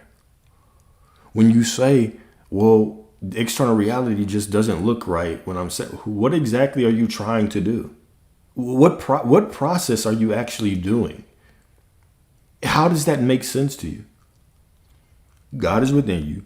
The desire comes from within you. And you're still sitting here telling me, but I don't see it out there. What are you trying to do? Why are you waiting for something out there? If God is within you, the desire is within you, well, accept the truth that you have been prosperity this whole time. That's just who you are. And now instead of thinking that the next step, matter of fact, y'all, I had a badass, I was going to start this live off with it, but then I got caught up in this. Somebody that I've been working with for a while is an official millionaire now. It's an official millionaire. They've been telling me they just want like crazy money. That's all they've been focused on. I just want a whole lot of money, bro. I just want money. Right? I don't want to do shit for money. I just want money. Right? And now he's a millionaire. I'm not talking about like 1 or 2 million. Like, want a whole lot. No. I wouldn't tell their name anyway. Unless they told me to. Right? But now they're a millionaire. Pretty remarkable story.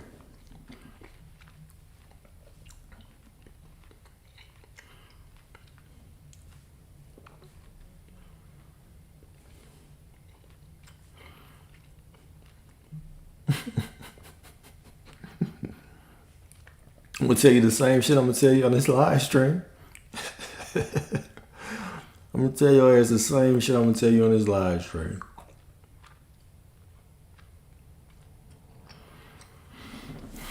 What really clicked for him, though, it was just, sometimes it is easier.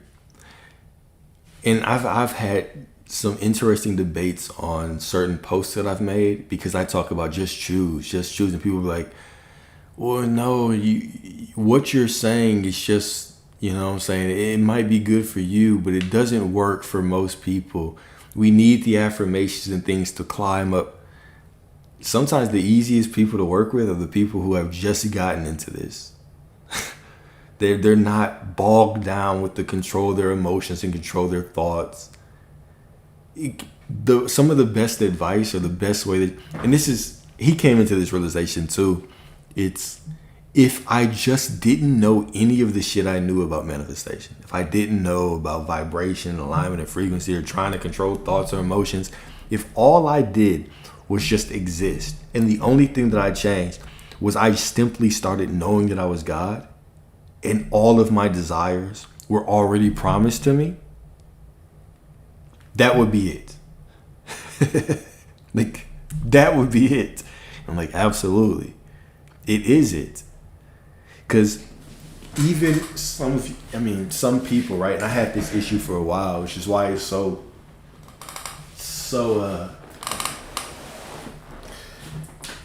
why it's so meaningful to me, right? Is I had this issue too, where I would be like, okay, yeah, I'm God, cool. My emotions don't matter. Okay, cool, yeah, whatever.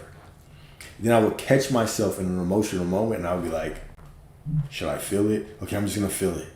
Okay, but the emotion doesn't matter. I still am it, and I'm sitting here trying to feel it and tell myself it doesn't matter, instead of just going with the flow, instead of just being, instead of just existing, instead of just truly living by the knowing that I'm fine. Everything that I do is perfect.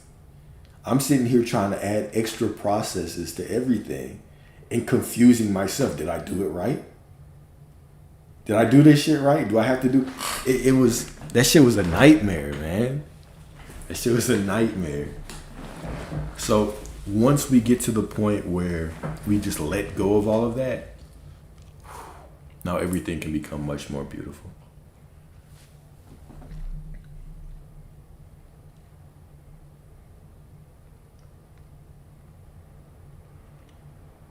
Oh yeah, subconscious reprogramming had me in a chokehold too. I used to find myself constantly like affirming, like, okay, when it feels natural, then I'll get it. When this shit feels normal to me, then I'll get it. When my subconscious, when I feel a certain way, I'm just constantly sitting there repeating shit all day, not feeling any different about it, wondering why I'm always frustrated. I can't go around certain people because, they'll throw off my vibration. Right? I had all kinds of delusions in my mind. Can't go around her because she's going to throw off my vibration. Got to eat this. Got to meditate. Like, I missed my meditation this morning. My day's thrown off. Oh, man, what a way to live. I wasn't living at all. I was simply trying to do a whole bunch of things to try to be worthy. Trying to masquerade the fact that deep down I truly did not believe that I deserved anything. Right? But the truth was I deserved everything. And so we got to stop fighting with the truth eventually and simply accept it. You can only fight the truth for how long will you fight the truth? That you are already everything you desire to be. How does one start just being? Take a deep breath. Let it out. And now whatever you're doing right now, stop thinking and just start doing that shit again. That's it. Stop thinking and just start doing some shit. Sit down, breathe, do your work. Whatever you're doing, just focus on that. That's being. It's so funny. I used to have that same question, like, damn, how do I just be? Let me just float through life. No, just, okay, it's done, it's mine. Decided it's done, it's mine. And then whatever I'm doing, just get back to it and exist. And then when I open my eyes 2 days later or whatever, after existing for a couple of days, all of a sudden that thing just shows up. Beautiful.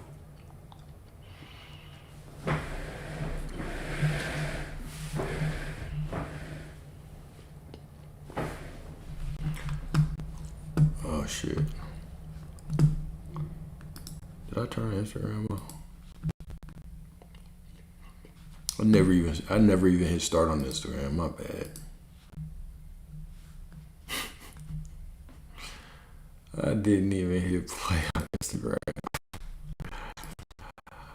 Ah, man. Oh well. I always forget about Instagram.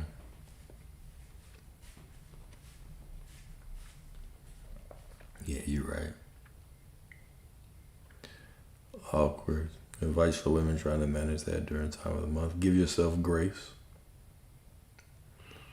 You're not your thoughts anyway. It doesn't matter if thoughts come in frequently and faster, right? Even I want you to really think about what you're saying right now. Thoughts come in faster and more frequent, right? Yeah, sure, they do for you, but you're not your thoughts anyway. Now I want you to think about this, okay? Who else's thoughts have you ever heard? Who else's head have you been in? Whose thoughts are you comparing yours to?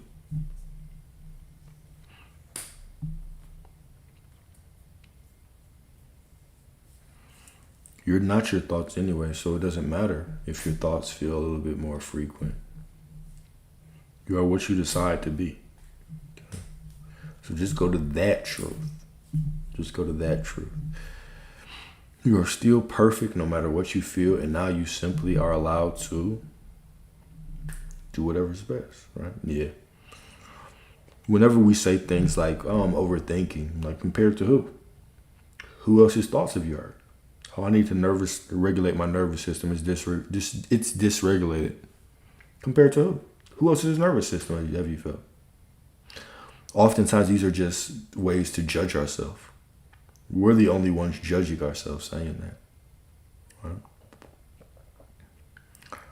Joy Blandford.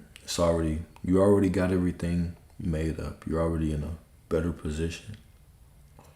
Everything is working out for you. Money is flowing to you in ways that you didn't even expect. Right now, life is showing you how supported you are. Showing you how divine you are. Right? Lack does not exist in your life. Okay? Nothing. Okay? Nothing can touch you. God's got you. You are absolutely perfect. You are absolute prosperity. Money's going to show up in so many divine ways. You're going to be overwhelmed with money. You will be overwhelmed with the amount of money that you're receiving. It's all good, right? It's all good. You're welcome. You're welcome. Exactly. True peace starts from within. Absolutely. True peace starts from within. Abundance starts from within. Wealth starts from within.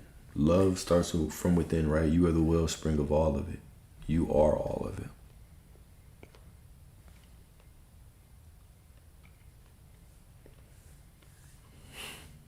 Damn, not a butt I rock with Alex too. Yeah, I like them, but Alex is cool too. I'll just play. I appreciate you, Ron.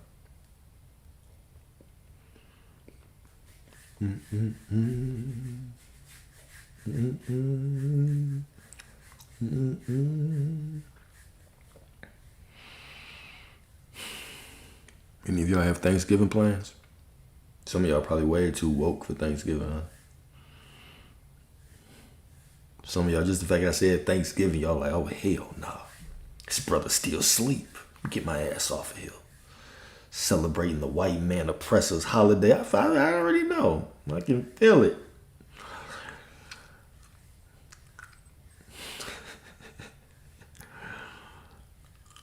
Thank you. Never too woke for them plates.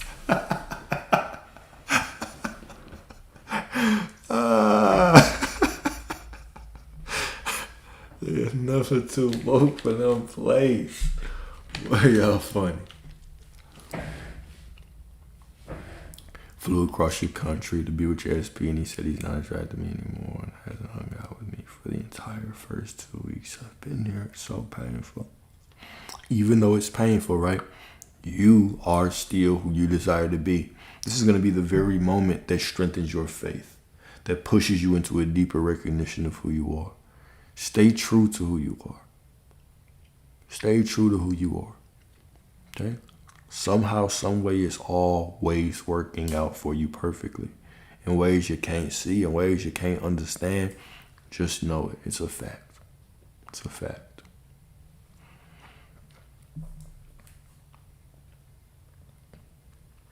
What's up, Maria? Of course, Daisy. Of course I got Thanksgiving plans. What you mean? Me? Not having Thanksgiving plans?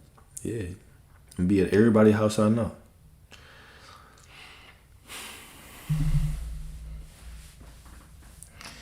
Any single women, right? If you don't want your family asking about where's your man this year, how come you never bring a man over? Don't worry. Don't worry. If you promise me a plate, I need one plate while I'm there and one to-go plate. And I got you. That's all I need. I'll show up. I'll laugh. I'll giggle. I'll tell jokes with your dad, with your mom. I'll charm the hell out your mom. I got this. All right? You won't have to worry about anything. The Alexander Thanksgiving package, I got you. I got you.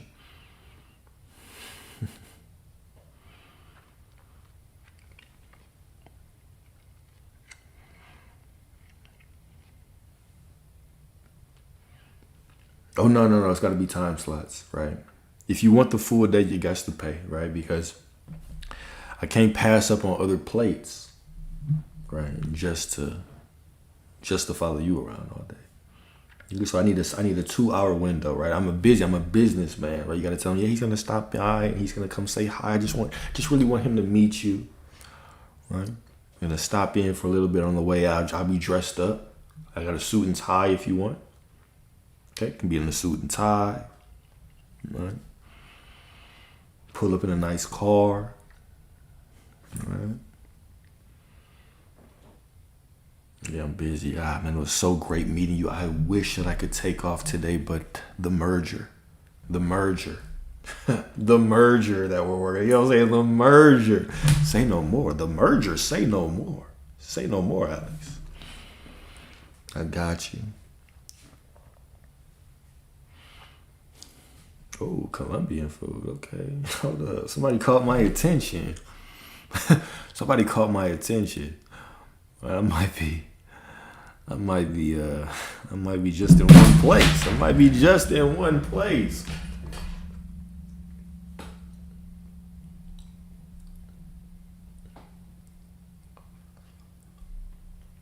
Would I have a female best friend having a girlfriend? Let's say I met my girl way before. Hold up. What does that mean? Would you have a female best friend?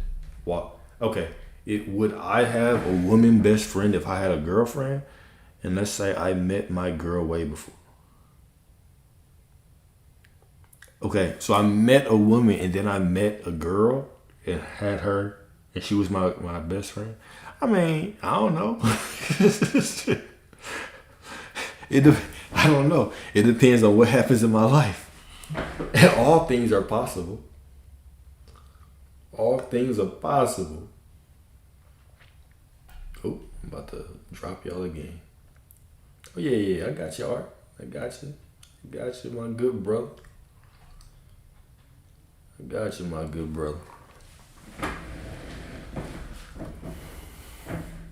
When it comes to those kind of questions, would I allow my girl?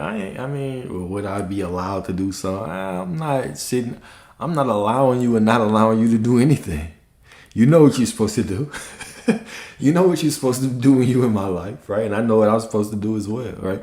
We can have conversations about things, but I'm not putting universal rules like you can't have a friend or I can't have a friend. Once we start doing that, I feel like I'm too invested. I feel like I'd be just listening to what other people accept as true. Why would I not be allowed to have a friend? Why would you not be allowed to? To me, I'm not even in a lack mindset enough to be like, you can't have friends. I feel like that shit is just, I don't know. I'm sure that's kind of what the world would teach, right? She shouldn't have friends and all that shit, but I don't give a damn. I don't want you up my ass all day. Please go do something. Please have another life. Do I believe in monogamy? Yeah, I believe in monogamy. I also believe in the other way as well. I believe in always. I believe in whatever way suits you. I'm not going to speak for what's best for anybody else. I can only speak for me. From my perspective, I don't want to deal with multiple women seriously. Like, no, I wouldn't do sister. Like, I wouldn't do that because I wouldn't want that. I will deal with a lot of women, not in a serious way though. I'll deal with a lot of women, we're just flowing. And the women that I deal with, like even now, right, the women that are in my life, I'm very open with them.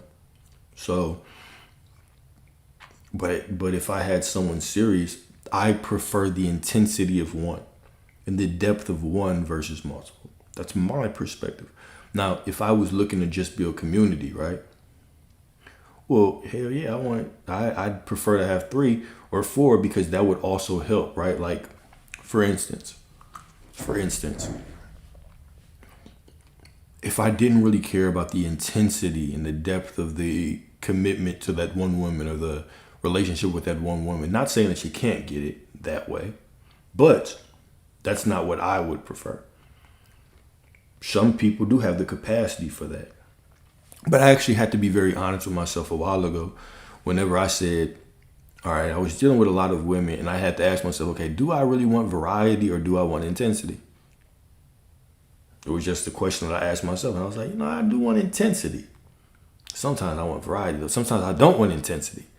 But it's simply about you making the choice for yourself. I can't say what's better for another man. I can only speak for me, right? I can't say what a woman should want. Some of y'all might want more than one man. Some of y'all want a man and y'all want 3 side pieces. I don't care what you want, right? Do what works best for you. But walk in your truth about it as well, right? Be able to walk in your truth with integrity about it. All right? Some of y'all be hiding the shit y'all do.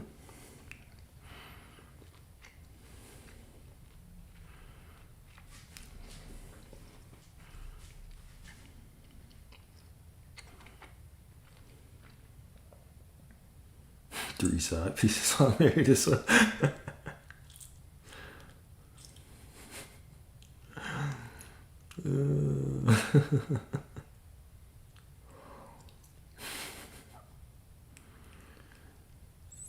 3 side pieces.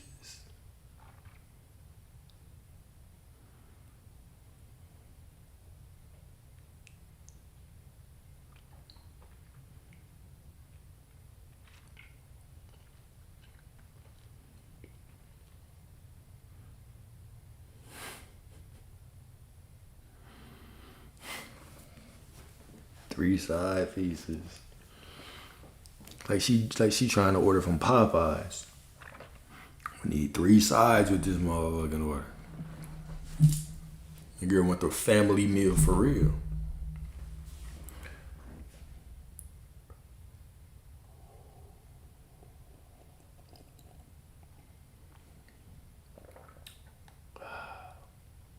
How many women are in my life? Oh, damn. Must be a sign not to tell your ass shit. I'll take that sign. It must be a sign not to tell your ass shit.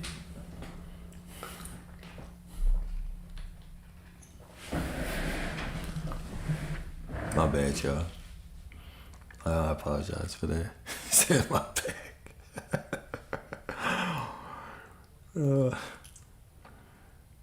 How many women am I talking to? I don't know. What number would you like me to tell you? But Alex, I thought you said walk in your truth.